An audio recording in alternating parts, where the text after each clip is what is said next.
তোমরা যারা আইটিআই ই গ্রুপ এবং এম গ্রুপের জন্য চয়েস ফিলিং করেছিলে তোমরা অবশ্যই জানো 1 আগস্ট 2026 তারিখে তোমাদের ফার্স্ট ফেজের জন্য সিড অ্যালটমেন্ট জারি করা হয়েছিল। তোমরা যারা পছন্দের কলেজ পেয়েছো তোমরা অনেকেই অ্যাডমিশন নিয়ে নিয়েছো কলেজে। যারা তোমরা পছন্দের কলেজটা পাওনি তোমরা যে অটো আপগ্রেডেশন করেছিলে এবং তার সঙ্গে সঙ্গে যারা তোমরা ফার্স্ট অ্যালটমেন্টে কোনো কলেজ পাওনি তোমরা যে ওয়েট করছো সেকেন্ড অ্যালটমেন্টটা কবে জারি করা হবে, তোমাদের জানিয়ে রাখি এই অ্যালটমেন্টটা মানে সেকেন্ড ফেজের অ্যালটমেন্টটা কিন্তু জারি হওয়ার কথা ছিল গতকাল মানে 6 আগস্ট 2026 তারিখে। তবে বর্তমানে নতুন নোটিফিকেশান দেওয়া হয়েছিল, ওই নতুন নোটিশ অনুযায়ী আজকের মানে 7 আগস্ট 2026 তারিখে আজকের কিন্তু এই সেকেন্ড ফেজের জন্য সিড অ্যালটমেন্টের রেজাল্ট পাবলিশ করা হবে, যেখানটায় তুমি লগ ইন করে চেক করতে পারবে তুমি কোন কলেজটা পেয়েছো। তোমার যদি কলেজটা পছন্দ হয়ে যায় অবশ্যই কিন্তু অনলাইনে পেমেন্ট করে তুমি অ্যাডমিশন হতে পারবে।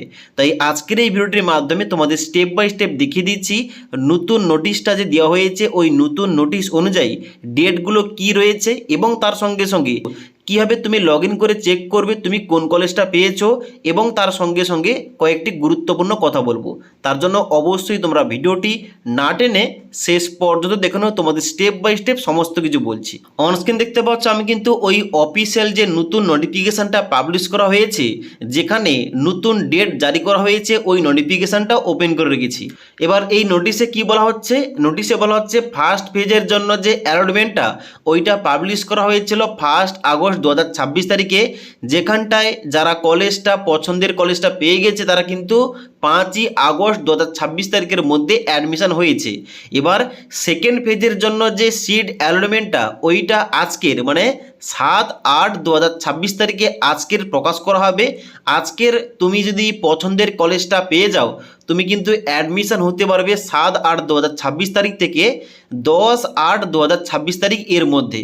তবে এখানটায় কিন্তু অবশ্যই স্যাটারডে এবং সানডে কলেজটা খোলা থাকবে, তাই স্যাটারডে এবং যে সানডে রয়েছে তোমরা কিন্তু কলেজে গিয়ে তোমরা ফিজিক্যাল ভেরিফিকেশান এবং তার সঙ্গে সঙ্গে ওখানটায় তুমি রিপোর্ট করতে পারবে। ওকে, এবার সেকেন্ড পেজের সিড অ্যালটমেন্টটা চেক করার জন্য সবার প্রথম তোমাদের কমন অ্যাডমিশন পোর্টাল এই পোর্টালে আসতে হবে। এই পোর্টালে আসার পর তোমাদের সবার প্রথম লগ ইন করতে হবে।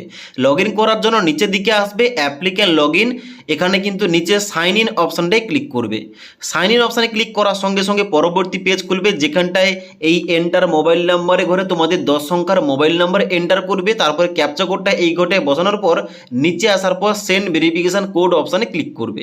এবার সেন্ড ভেরিফিকেশান কোড অপশানে ক্লিক করার সঙ্গে সঙ্গে তোমাদের মোবাইল নাম্বারে 6 সংখ্যার ওটিপি যাবে। ওটিপিটা বসানোর পর নিচে ভেরিফাই অ্যান্ড কন্টিনিউ অপশানে ক্লিক করবে।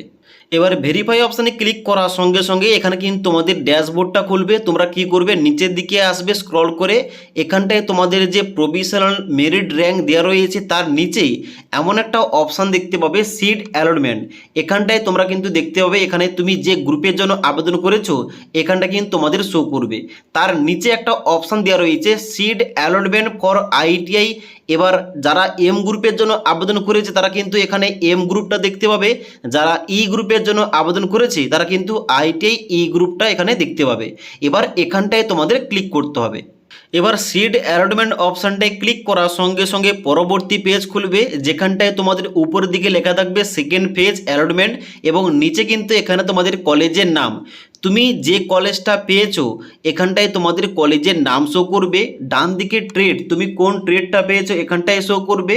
তারপরে এখানে কিন্তু তোমাদের এখানে নিচে সিটটা অ্যালোটেড হয়েছে কিনা এখানটায় শো করবে এবং ডান দিকে এখানে একটা অপশান দেওয়া হবে অ্যাকসেপ্টেড। এখানে তুমি যদি দেখছো যে তোমার কলেজটা পছন্দ হয়েছে, তোমার ট্রেডটা পছন্দ হয়েছে, তুমি কিন্তু এই অ্যাকসেপ্ট অপশানে ক্লিক করে তোমরা অনলাইন পেমেন্ট করে অ্যাডমিশন হতে পারবে। এবার তুমি হয়তো দেখছো যে এখানে তুমি যে 10টা চয়েস ফিলিং করেছিলে 10টা কলেজের নাম অ্যাড করেছিলে তার মধ্যে তুমি 8 নম্বর কলেজ পেয়েছো কিংবা 6 নম্বর কলেজ পেয়েছো কিংবা 5 নম্বর কলেজ পেয়েছো, তোমার ওই কলেজটা পছন্দ নয়।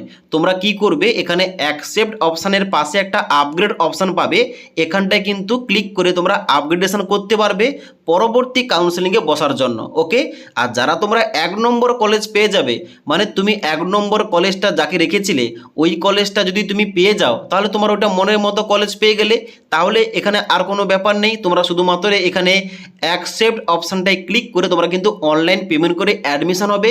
এবার শুধুমাত্র অনলাইনে অ্যাডমিশন নিলে হবে না, তোমাদের কি করতে হবে, তুমি যে কলেজে অ্যাডমিশনটা নিয়েছো ওই কলেজে কিন্তু 10 তারিখের মধ্যে দেখা করতে হবে এবং তোমাদের ফিজিক্যাল ডকুমেন্ট ভেরিফিকেশানটা কমপ্লিট করতে হবে, তবেই তোমাদের কিন্তু সিটটা কনফার্ম হবে এবং ওখানে কিন্তু তোমরা ক্লাসে জয়েন করতে পারবে। এবার যাদের কলেজটা পছন্দ হবে না তোমরা কিন্তু আর একবার চান্স পাবে, এখানটায় তুমি থার্ড কাউন্সিলিংয়ে বসার জন্য এখানে অটো আপগ্রেডেশন অপশানটায় ক্লিক করে তোমরা কিন্তু পেমেন্ট করে সিটটা কনফার্ম করে রাখবে। এবার অটো আপগ্রেডেশন করার পর 3 নম্বর কাউন্সেলিংয়ে তুমি যদি কোনো কলেজটা না পাও তাহলে কিন্তু এই যে আগের সিটটা, এই যে সেকেন্ড ফেজের সিটটা, এটা কিন্তু কনফার্ম থাকবে। তার জন্য তোমাদের যাদের কলেজটা পছন্দ হবে না তোমরা কিন্তু আপগ্রেড করবে, তোমাদের যাদের কলেজটা পছন্দ হয়ে যাবে তোমরা কিন্তু অ্যাকসেপ্ট অপশানে ক্লিক করে অনলাইন পেমেন্ট করবে এবং ওই কলেজে গিয়ে দেখা করবে 10 তারিখের মধ্যে, এবং 10 তারিখের মধ্যে তোমাদের ডকুমেন্ট ভেরিফিকেশানটা করতে হবে। আশা করি বোঝাতে পারলাম। এবার যদি তোমাদের এই সম্বন্ধে কোনো কিছু প্রশ্ন থাকে নিচে কমেন্ট করতে পারো। তাছাড়া আজকের এই ভিডিওটির আপডেট ভালো লেগে থাকলে একটি লাইক করবে এবং বন্ধুদের অবশ্যই ভিডিওটি শেয়ার করে দেবে।